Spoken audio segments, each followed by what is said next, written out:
পথের মেলা পথের খেলা, কবি ভবানী প্রসাদ মজুমদার।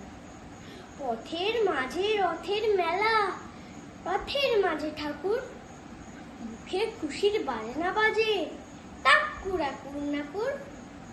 মেঘ থমথম, জল ঝমঝম, লোক গম গম মেলা, জমজমাটি রাস্তা জুড়ে জমজমাটি খেলা।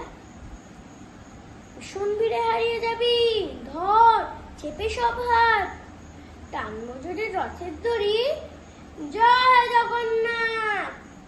পথের খেলায় রথের মেলায় হরেক রকম মজা, টাটকা তাজা খাস্তা খাজা, মন্ডা মিঠাই গজা। জল ঝরে ঝরঝর, বাজ পড়ে কর কর, মেঘ ডাকে গড় গড়, ভয় খাবি থর থর। ওরে খোকা সর সর, ওই দড়ি ধর ধর। রথ চলে ঘর ঘর ঘর ঘর ঘর ঘর ঘর ঘর। জলে ভিজে ঝরঝর, দে ঘাম দরদর, পাপড়ের মর্মর, ক্রেতাদের ধরফর।